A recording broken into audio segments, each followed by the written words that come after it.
Today's daf we're going to be learning is Bava Metzia daf Samach. We're going to get more into this heter iska, how you can do iskaot, how investing is permitted. And as is expected, we're going to see many, many actual cases that happen because obviously this is what people were doing. And the basic topic of today is, again, how can investing be permitted through Jewish law when there's things that might look like rebeat, seem like rebeat, and what is permitted, what is not permitted. So I want to go back now to heter iska. I did a little bit better research for today. How exactly heter iska works. So let's take a case. Yesterday we had a case where both of us invested the money. Let's just take a more simple case where one person invests money with somebody else. So I invest money with you. Now, how can I invest money with you and then get back? Right, and then we're going to split 50-50 the proceeds. So I give you $100. You turn that $100 into 120. We're going to split. I'm going to get 10. You're going to get 10. Now, how can I do that? That's basically like a loan. Gave you 100 and you gave me back 110. So the way it works is we view this money I give you. Now, again, we always have to remember, and this is really important to understand. It's going to be underlying a lot of things we're going to see in general, which is a loan is that you assume full responsibility. That's the definition of a loan. I give you money. You return me the money no matter what. It's not like you're returning me the exact money. You're going to return me $100. Whether the $100 that I gave you lit up on fire, some crazy fire happened in your house, it doesn't matter. You're responsible. That's different from a pikadon. If I give you something to watch, we dealt with all that in the 3rd chapter of Bava Metzia. I give you something to watch, and some terrible, unexpected fire happens in your house, you're not responsible to return it to me, right? It's my responsibility. I am ultimately responsible for it. You're obviously responsible for certain things, but if onus happens or something like that, you're not responsible. So what does that have to do with anything? Well, this is what it's all about, because if it's a loan, then it's rebeat. If it's pikadon, it's not rebeat. It's more like you're acting as my messenger. And therefore, when I give you $100, we don't view this as, here's $100. I'm loaning you $100 and you're going to give me back interest. And you're going to give me back 10%. The way we look at it is like this. If let's say I'm going to get back on that, the 100 turned into 120 and I'm going to get 10 back. We look at the 100 as if half is a loan and half is a pikadon. Now, how do we do that? Well, it's very simple. We say that of that $100, half of it I assume responsibility and half of it you assume responsibility, which, by the way, is the way you normally anyway do a business dealing, right? Or theoretically you could, which is I'm assuming half the responsibility and you're assuming half the responsibility. And then it's very simple. Instead of making 10% on $100, I'm going to make 20% on the $50 that was the pikadon. And then my interest is on the pikadon part, which means it's not interest. It's just that my $50 pikadon that I assume responsibility for, that I gave you to watch, to take care of, to whatever you did with it, I'm going to get all the gains on that. And you're going to get all the gains on the part that was the loan. And that way, we're going to split the proceeds 50-50, and all is done halachically, because I'm not actually making anything. Again, obviously, in the end, I am, but we look at it, it's a fictitious kind of thing, which is because it's all how you look at it, right? And it's not fully fictitious because I'm actually assuming responsibility for this half. So the half I'm assuming responsibility for, I make all the proceeds on. And the half that you assume responsibility for, you make all the proceeds on. And that's kind of an easy way to understand what a heter iska is. There's only one piece missing, though, which is I'm gaining in addition to that on the part that was the loan. Okay, I'm gaining altogether, but on the part that was the pikadon, it's fine. But on the part that was the loan, I'm gaining something back from my money I gave you. What is that? That you've been dealing with this all the while, and that's worth money, your time, and if it's an animal, you're feeding the animal and all that. And that was all of yesterday's topic, which is the part that was the loan. I have to compensate you for your work, because otherwise I'm gaining benefit from money I gave you that I'm only getting back over time. And that goes into what we call agar natal, schar hamtana ma'od, getting money for money being left in your hands for a certain period of time. And therefore, on that, I have to pay you some sort of salary. So that's the background that's really important to understand for these dapim. So we're going to start with the story at the bottom of Samach and Mabet. B'nei Rav Elish nafik alayu ahushtara, davakati be palga ba'agar palga behepsit. Rav Elish dies, and his son end up with a with a document. And the document says that you get half, right? They split 50-50, the responsibility and the proceeds. So if something bad happens to it, we're going to split the loss 50-50. If something, they make money, we're going to split it 50-50. What's not mentioned in that? Anything about the Rav Elish paid the person who was doing the investing work. So I'm a Rava, Rav Elish gave a Ravahu. Something doesn't make sense here. Rav Elish is an important, prominent person. And Isur li'inashe lava safed, he wouldn't cause other people to sin. Now, this is a little bit strange. He'd be causing himself to sin as well. In other words, he'd be getting rebate and he'd be causing them to pay rebate. Either which way, he's affecting himself as well.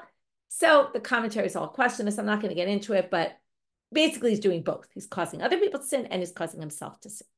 So now comes the Gemara and asks, or Rava says, it can't possibly be.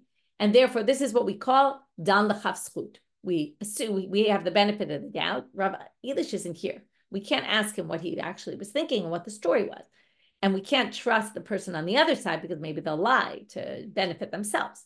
So comes Rava and assumes that since it's not possible that Rav Elish did this without there being some sort of rebate issue, it's not possible he did it with an interest issue. So he says the following: Manafsha. He's going to figure out that within that agreeing to take half the loss and the gain, it must have been a little different. It must have been not exactly 50-50, and it must be that the salary, so to speak, or the payment to the person was built into that arrangement. How so?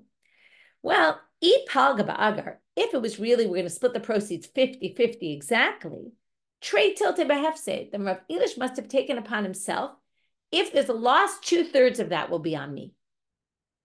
And then in that case, now, this is interesting, because he won't necessarily pay the other person, but he's paying the other person in the event that there's a loss. Or the flip, which is, if he took upon the loss 50-50, then he gave 2/3 of the proceeds to the other side. Okay, in other words, there has to be that he had to have given something to the other side in the arrangement, either giving them more percentage of the gains or less percentage of the loss. I'm a Rav Kahana. I'm a Risa Lashmate Kameja Rav Zvid in Hardea. So he says, I told this to Rav Zvid in Hardea, Rav Kahana says, and he says, why are you even saying that? Remember where we ended yesterday? What did we say? The halacha is like Rabbi Yehuda, the halacha is like Rabbi Yossi, Rabbi Yehuda, the halacha is like Rabbi Shimon Gamliel. Let's repeat that for a minute because we're going to comment on that right now. So Rav Nachman had said, we hold like Rabbi Yehuda that what?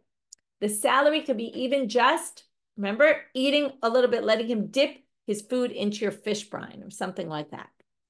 Then we had halacha Rabbi Yossi, Rabbi Yehuda was his son, who also said you could do that. And then, right, who basically held like his father. And then we had halakha from Shimon Gamliel, who said this other thing, which was also somewhat similar, which is when you have a small animal, you don't actually have to pay anything because the animal follows the mother. And again, very lenient in this area. So now he says, Dilma, Amali, when Rav Zvid heard me say what Rav said about, what Rava said, that Rav Kahana quoted Rava in this story, Rav Zvid said, Dilma Rav Elish, Shoveling Mobatzir Hava. Rav Nachman, Alachak Rabbi Yehuda. Maybe he just Rav Elish let the guy dip in his fish brine. It wasn't written in the contract, you don't have to write in the contract, and I'll let you have, dip your food in my fish brine. It'd be a little weird to do that. So maybe that happened and it just wasn't written in the contract. Amar le, lav hilchata itmar, elashita itmar. He says, what are you talking about? We don't hold like Rabbi Yehuda. That Rav Nachman didn't mean. He said halacha is like Rabbi Yehuda. No. You totally misunderstood Rav Nachman. He wasn't saying the halacha is like Rabbi Yehuda. He was saying shita. What does that mean, shita? We've seen this many times, just not written in this language, where somebody says, it's often Abaye and Rabbi Yochanan, but it could be anyone who says this. They just haven't said it more than anyone else. He says, this person and this person and this person, they're all saying the same thing. And then they quote, he said this, he said that, he said that, he said that. And it's all part of one general approach. And that's what Rav Nachman meant. When he said, the halacha is like this one, the halacha is like this one, the halacha is like this one, what he really was trying to say, not that we paskin like them, but that they're all part of the same school of thought. That's what he was telling us. We don't actually hold like Rabbi Yehuda. You have to pay a real something more serious. Hachinami mistabra, and furthermore, I'll prove my point. Whether Rav Zvid himself says this or there's a comment on this, the Gemara is commenting, but the ilo temahachi, if you don't say that, halacha. Why do you have to say the halachas lakim, the halachas lakim, the halachas lakim? Lemalacha Rabbi Yehuda to make kamikula. You just could have said the halachas like Rabbi Yehuda, who's the most lenient of all these people, and that would have been enough.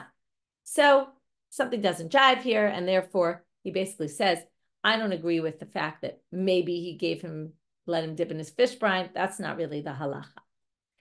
And now we just totally reinterpreted something we ended yesterday thinking that was very clear, that we hold like Rabbi Yehuda, not so clear.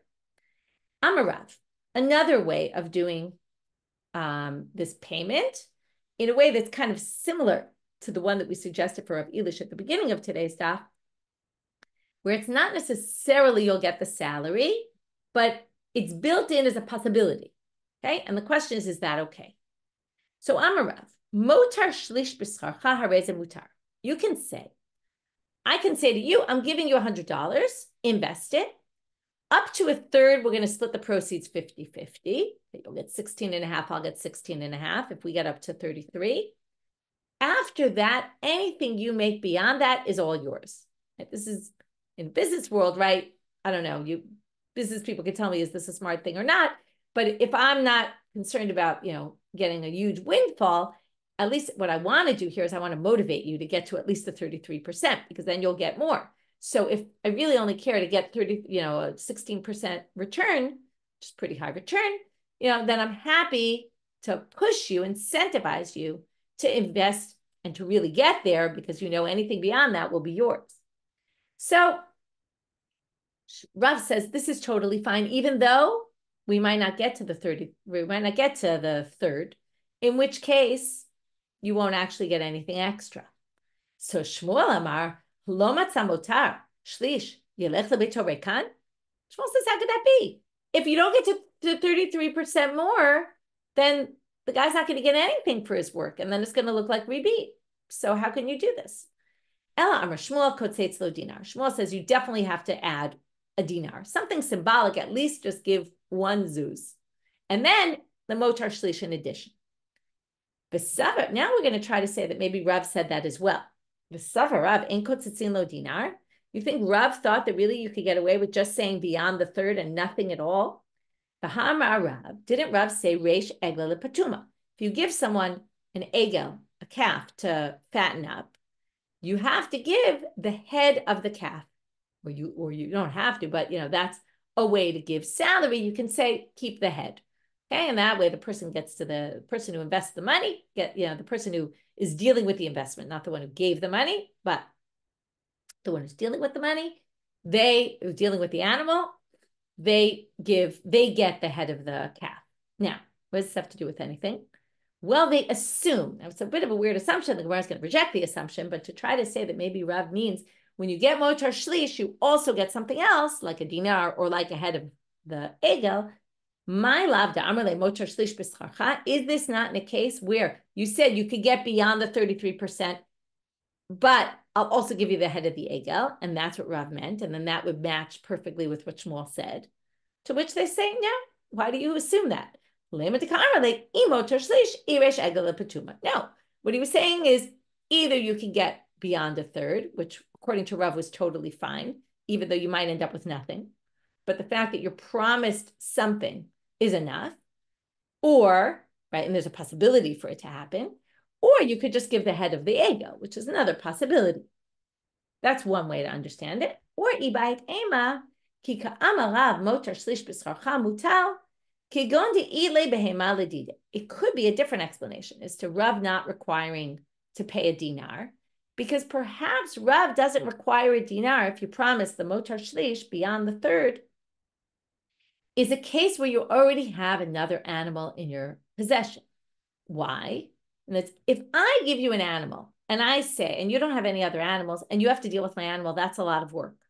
But if you already, and therefore I must compensate you something, like giving you the head or giving you a dinar or something like that, Rav would not say there that a motar shlish is enough, because maybe you'll end up with nothing and you put in a lot of work. But if you already have your own animal, and I'm just adding my animal to your animal, and you're okay, now we're going to read it here. The Amrei Nashi, people on the street say, Gabi l'Torah, Gabi l'Torah. If you're mixing the food and preparing it for one ox, it's not more different mixing it for oxen. So if this is like cooking for two is not so much different than cooking for one, right? Maybe cooking for 10 would be a lot more than one, but cooking for one and cooking for two people is really not much of a difference. So in that case, your effort is minimal. In that case, Rav will say it's sufficient for me to just give you the motar shlish. And maybe it won't even happen, but that's okay because your work is so minimal. But when you're doing a lot of work, then it's not sufficient. You would have to give something before. Now we're going to hear a story. Rabbi Elazar meHagronya, Zavin behema v'yavle la'arise. So Rabbi Elazar from Hagronya buys an animal, gives it to an aris, right? Gives it to literally an aris is a sharecropper, but basically he gives it to someone who's now going to deal with the animal. Mifatim, and he fattens up the animal. V'yavle, right, this aris, v'yavle reisha be'igre. And Rabbi Elazar gave him the head as his salary. Okay, as we saw, v'yav palgarav. Okay, this isn't the case of motar shlish. This is just the case of the head of the ego. So once we're talking about the head of the calf, so we now say, okay, let's talk about another case. Here's the situation where he gets, okay, this is pretty straightforward. He gets the head as his salary to deal with that problem we've been discussing all along, and they split the proceeds. Amrle Debitu, his wife, the Aris's wife, comes and recommends some good advice, although we're going to see in the end it was terrible advice, but she thinks she's giving good advice. She says to him, if you had brought your own animal into the deal, and it would have been both of you brought animals, you brought an animal, he brought an animal, you deal with both animals, and get, right, and then share. Well, in that case, since you're adding to the deal, he'll have to pay you even more, her theory is, and Yavle Nami Al Yata, he would even give you the tail. Okay, so not just the head, you would get the tail. He says, okay, so you know what? I'll go into business with this guy again. I'll put in my own animal too. I'll split the proceeds with him on it, and I'll get the tail as well. So now he goes into another, he goes and a guy buys an animal, brings it to him, and he has his own animal. Now, Rabbi Elazar ben Hagronya now gives him half the tail, not the whole tail. Amarle, and then Rabbi Elazar says to him, Tanif l'geil, let's split the head 50-50, Rabbi Elazar says to the Aris. So the Aris says, Amarle, not only did he not get the tail like he wanted, it only got split 50-50, he also now, they split the head 50-50, and he doesn't get any more the salary. Now the entire animals, right, they're now split 50-50.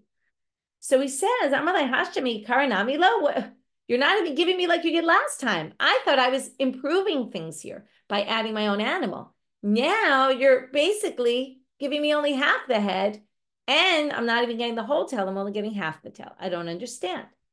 Amarle, Rabbi Elazar says to him, Ada Idna Zuzi Didihave. Until now, before the first time we went into business, it was all my money, and you were dealing with it.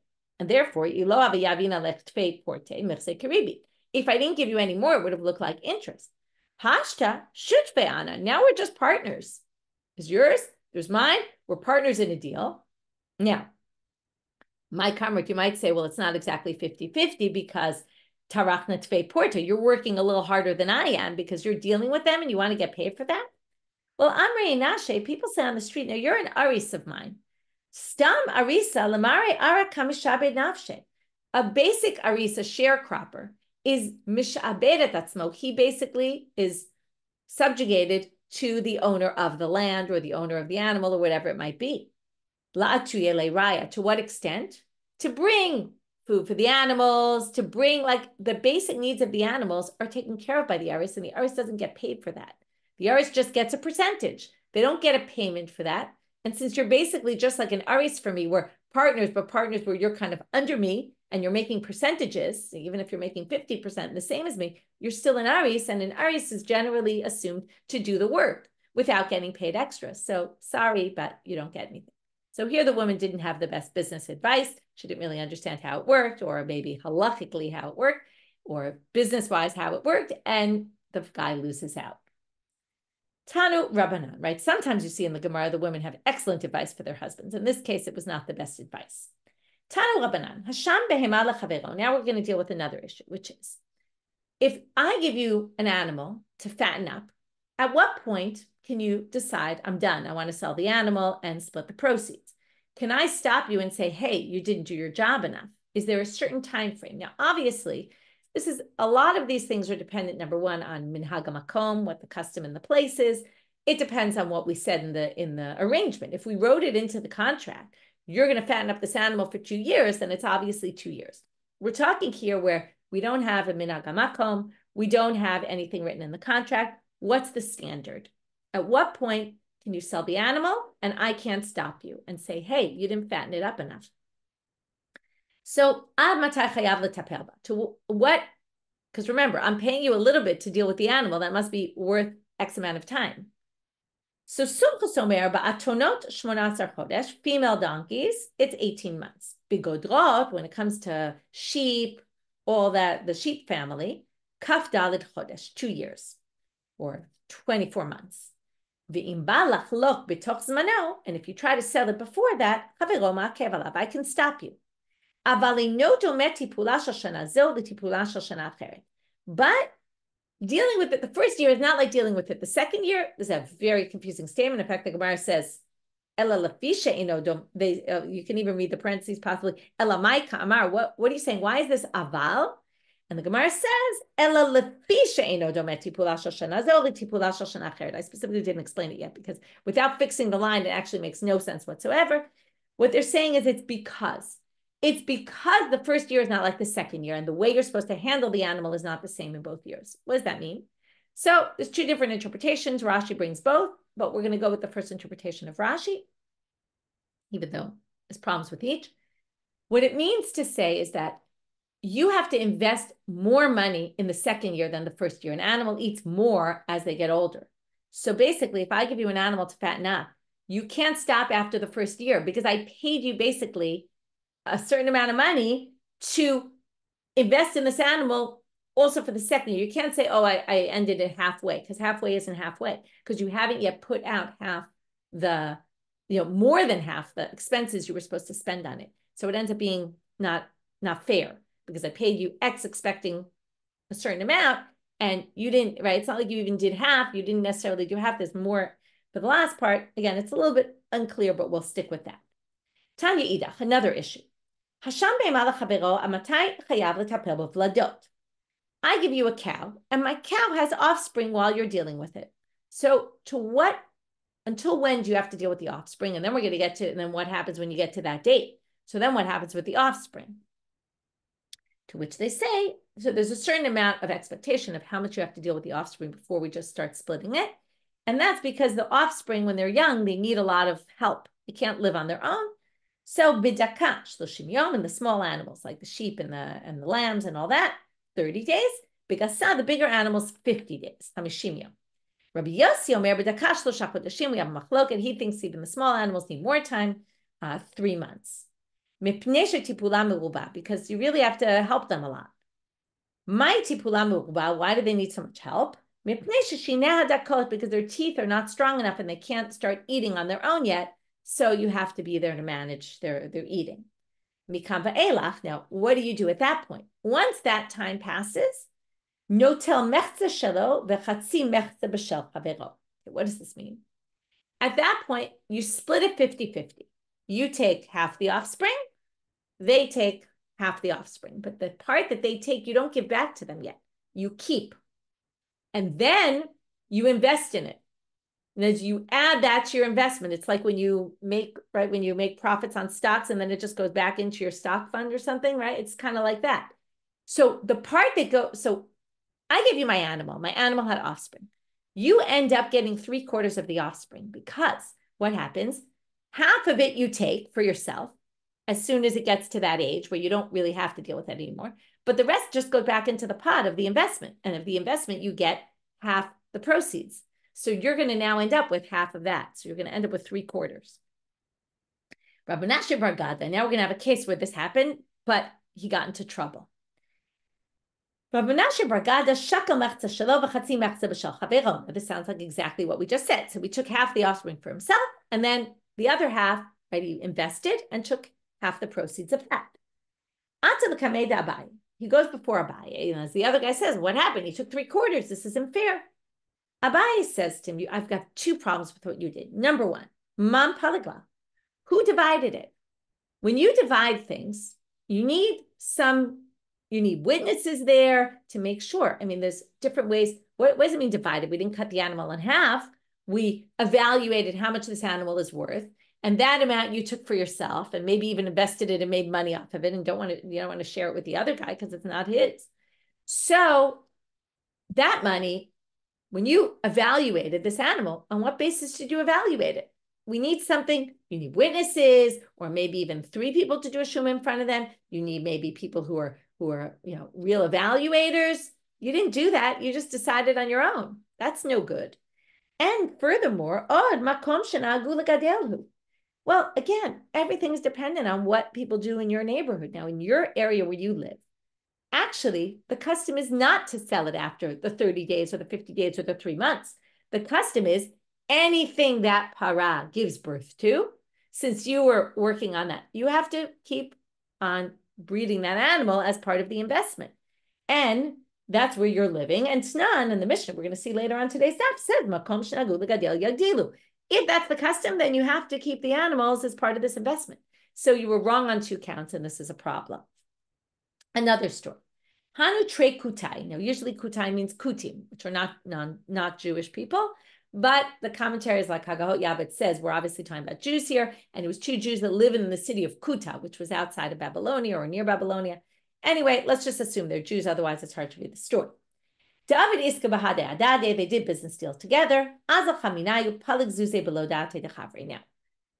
I invested money with you. Let's just assume we're the 2 people. I invested money with you. I gave you money, cash. You invested the cash and it made money. And now you decide to split, right? You decide to divide the money and you divided it without telling me. So you took some of the money out of the investment. You said, okay, I'm splitting the profits. I'm taking my part and I'm investing it in something else you do. Okay, that's what you do. You invest your part in something else and it makes more money. Oh, I want to get that money. You made that money for my money, but you say, I divided it already. So now they go before Rav Papa to the Kamei Rav Papa, Amar Le, my nafkamina. Well, why is this? What does this matter?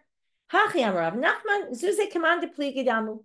You don't need anyone to evaluate the value of money. Everybody knows the value of money. 10 zuzim is worth 10 zuzim. 20 zuzim, 20 zuzim. If you split the money without me, doesn't matter. It's not like the animal where the animal needs, you need to evaluate exactly what it's worth. Money is as if, right? It's saying $10 could be looked at as 5 + 5, right? It's very clear, very obvious. So it's totally fine that you split the money and invested it yourself. No problem. You keep all the money. So you win in this case. Well, lishana, a year later, I didn't really learn my lesson by going into business with you, and I go and do another business venture with you. Right? Remember, this is an actual story. I'm just using you and me as the example of the 2 people. We went into an investment of wine together. Kam idach, this time, okay, maybe a little bit of revenge, I decide I'm going to sell the wine without telling you. Below date dechavre. I sell it without telling you, and then I invest that money and I make more money. Atu the kamei Rav Papa. They go before Papa, and you claim, hey, that's my money. Amar Lei, man paliglach. Rav Papa says to me, what happened? Who'd you divide it in front of? You didn't divide that wine in front of anyone. That's no good, that division, and therefore it's split at 50-50. Amar Lei, I obviously get very angry at Rav Papa, and I say, you're two-faced. Kachazina de batar didi ka'atemar. Right? You're always after me. You're always against me. Every time we rule, you're always ruling against me. I did the exact same thing the other guy did. And now you're ruling against me? I don't get it. Amar Rav Kahana, which you can imagine what he's going to say. If not, you'll see in a minute. Ki agavna, we're turning now to Amabet. Vadai tzarich lo du'e. So first he says to himself kind of thing. And this is an interesting line in and of itself.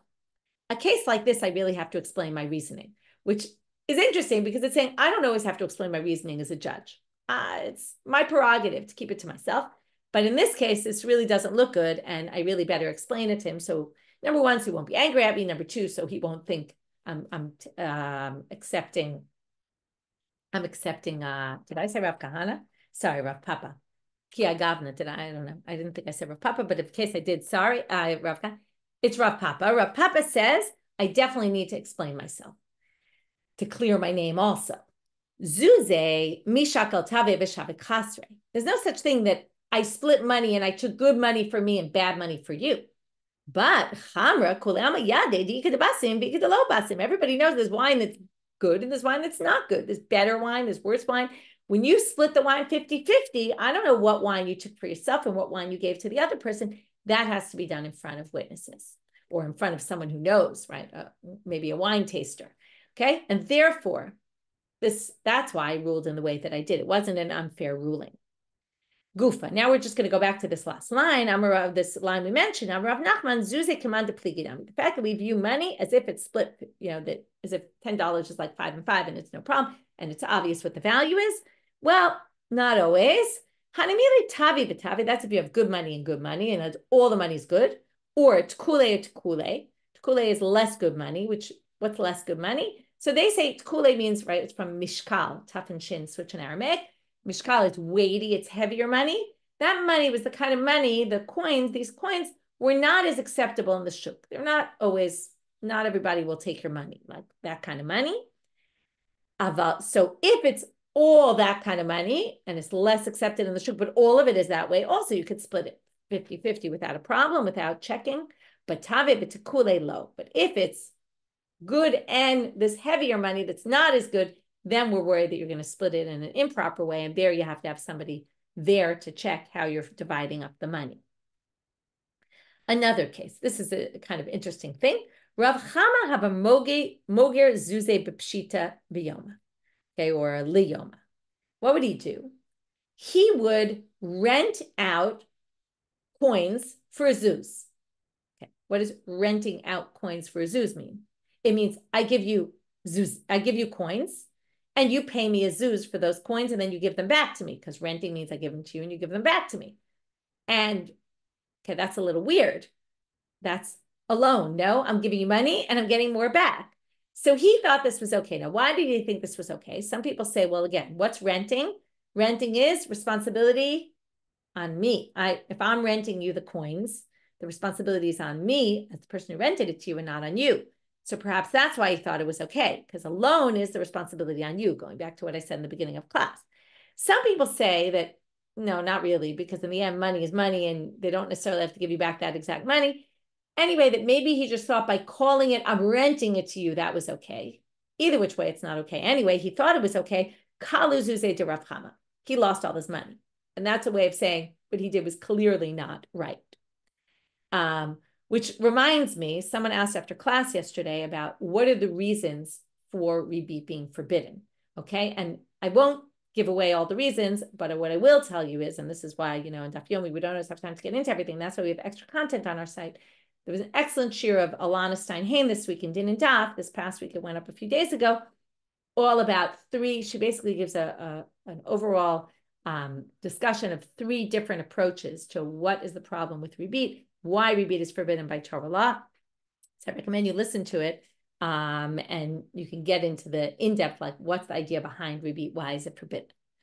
Okay, now getting back to our topic, who savar, what was he thinking? So he said, Maishnami Mara, why is this different from a hoe? I can rent you a hoe and get money for it.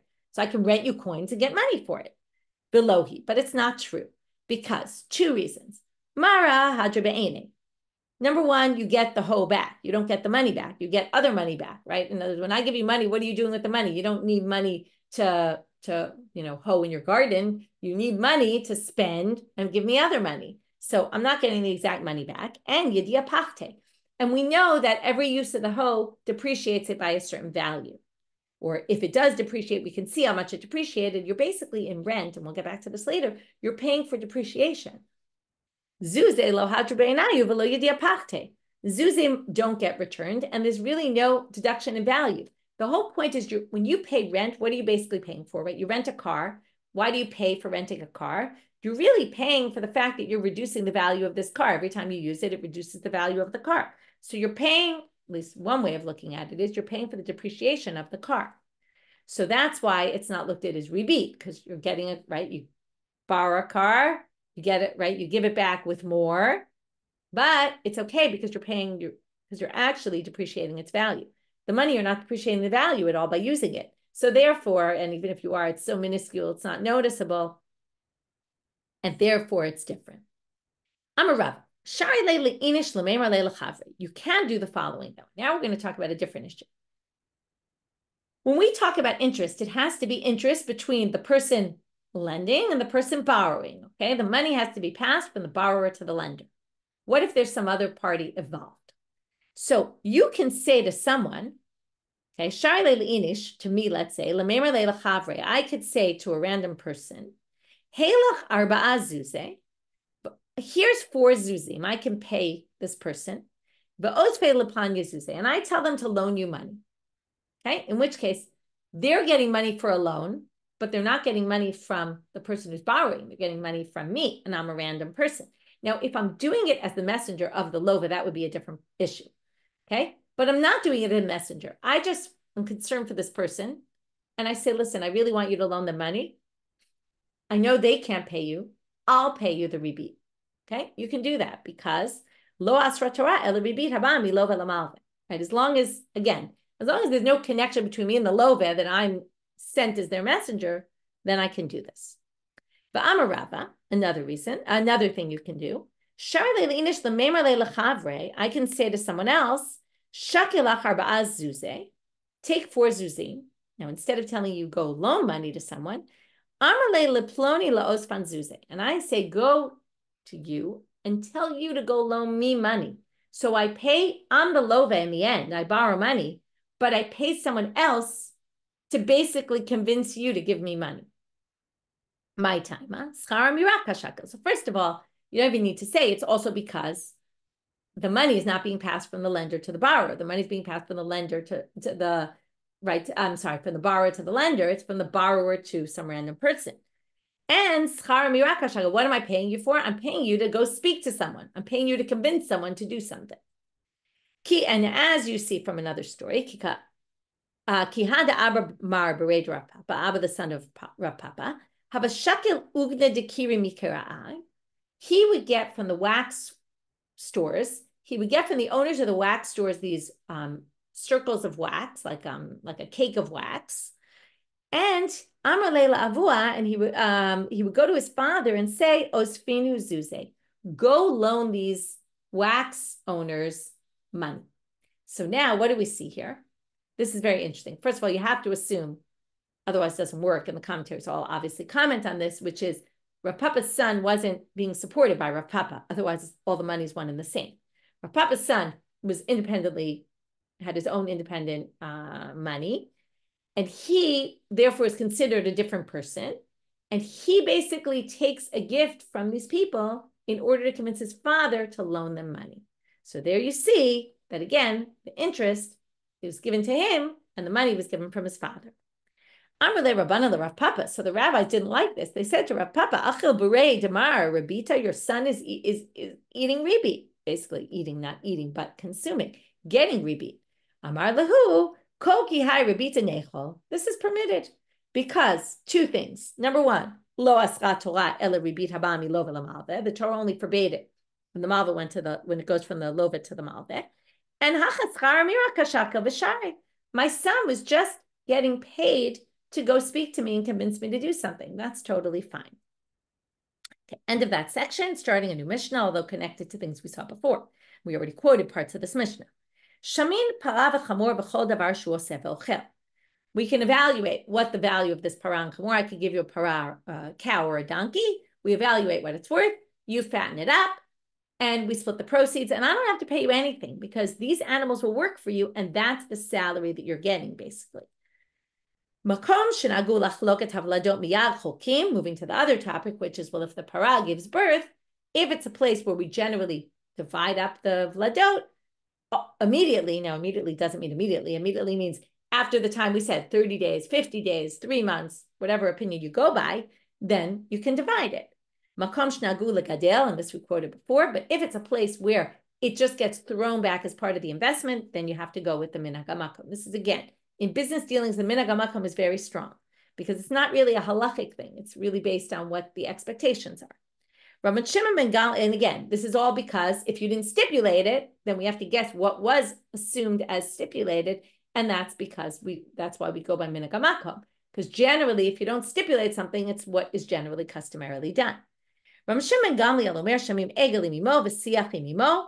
Right? When we evaluate an egel, we leave it with its mother, and then again, you don't have to add costs anymore because the animal's eating from its mother and the animal is walking to where they need to go because it follows the mother, as opposed to the mother wasn't there, you'd have to carry it and then you would get schar katef, which we talked about yesterday. Now, this is the only topic the Gemara is going to discuss right now because we already discussed all those other topics. So we don't yet know what this means. Mafriz means you can pay more. Okay, we're going to have to see what this is about a field, and you don't have to worry about ribit. So the Gemara is going to immediately start with a braita that explains this. Tanu Rabbanan. Mafriz al sadeh ve'eno choshesh mishum ribit. So you can do this without worrying about ribit. So let's just see what this is. Ketzad, how does this work? So a braita basically explains the mission. I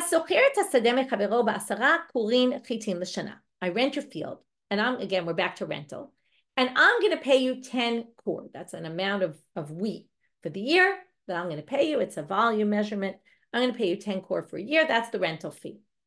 But I go to you and I say, Tami matayim zuz. If you throw in another 200 zuz, I'll invest in the field. I'll make more money, and I'll pay you more money. I'll give you 12 kurin instead of 10. Mutar, you can do this. That's what it means, lafriz. I can get more money to invest from you, and I can give you more money. And it doesn't look like ribit because you've given me money to invest. So basically, it looks like there's a schirut arrangement, and I can add to the price I'm going to pay you for the rental if you give me extra money to invest in the house or in the field, really. Now they're going to say, but not if I rented a store or a boat. And then I ask you for money and I'm going to invest in, let's say, what I'm buying to put in the store to sell. That's different. Why is that different? Because I'm not investing in the store itself or in the boat itself. I'm investing in things that are secondary, right? Other things. I'm investing in fruits that I'm going to sell in my store or something like that. That doesn't work. But there are ways that you could do it in a store or in a boat. What would that be? Latsur batsura. Well, if I want to invest in the store itself, I want to put pretty pictures on the wall. I want to write, or more like engrave on the walls. I don't think hanging a picture might be different, but actually investing in the store itself. Or sfina la sopa iskaria, if I wanted to build a mast on the boat or fix it up or something like that. That's again, if I have a nicer store, more people will come to my store, and that will increase my, right? So that I can do. Or a boat, Spinala Sala Iskaria, Kevan Shapira Iskaria Tfe. Now that I have a better mast on my boat, Agratfe. More people will come rent space on my boat, right? They'll want to come on my boat for rides, and I'll be able to make more money. So if I'm investing in the actual item itself, it's fine. If I'm investing in things I might sell from that item or something like that, then it's already secondary, and that I'm not allowed to do. I can't raise anymore what I'm paying you, because what I'm paying you is for the item itself, not for other things I'm going to invest and maybe make money on because I'm renting your space, but that's not going to work. Sfinta. When I rent a boat, I'm a Rav, Agra Upagra. Now, this goes back to how we started. When I rent something, you're responsible. If it breaks, right? I can go back to you. I rent a car.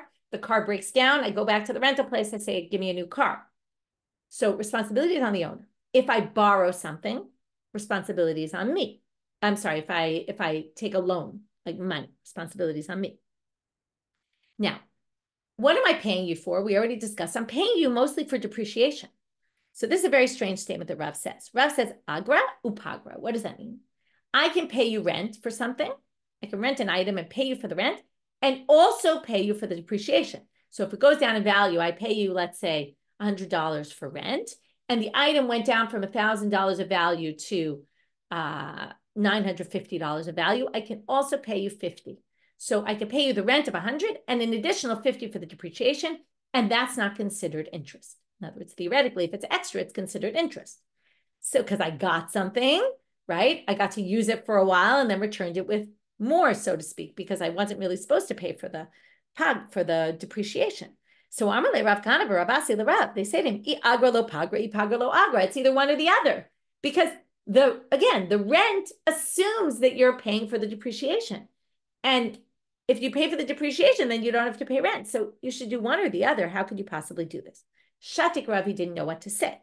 But comes Rav Sheshan and says, my time is Amar Rav Sheshan, my time is Shatik Rav. Why was he silent? Lo Shmiele Haditanya, did he not hear the following Braita? And now we're going to have a Braita on a Mishnah. The Mishnah is on the next daf. You can't assume responsibility. You can't take a business deal where you say, I'm going to return it exactly at this value. You assume all the responsibility, because what do we say? It has to be half pikadon, half milva. Otherwise, it's a problem. You accept all responsibility, it's a loan. And then if you get money for it, right, you're going to get rebate. So, right, if you give it back with the proceeds, right, you can't say, give me your money, I'll invest it, and I'm going to give you back all the proceeds, right? We'll split the proceeds, because then I'm giving you your money back and the investment, right, and the additional. That's rebate if I assume all responsibility. But you can't get from Gentiles because you can take rebate from Gentiles, right? It's only forbidden for Jews. Aval amru hasham, which by the way also comes up in a lot of Shiur, the whole thing, why that is.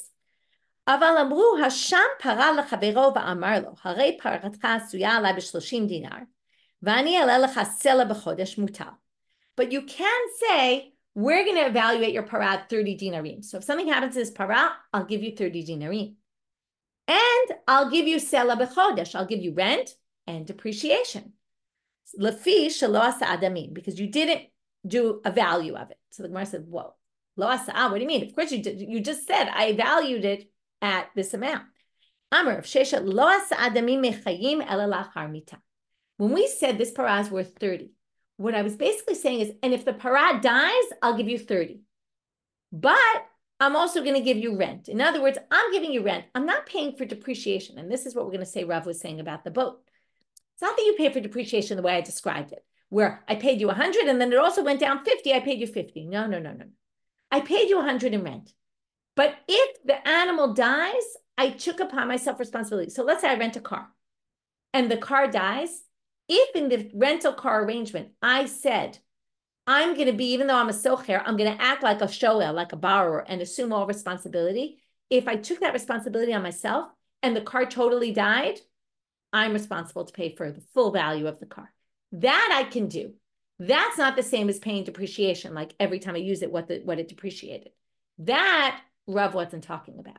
And therefore, Rav had an answer. Rav could say, oh, I didn't mean depreciation of 50 shekel. I meant, or $50 or whatever it is. I meant if it completely, the boat sinks and there's no boat, I'll pay you the whole value.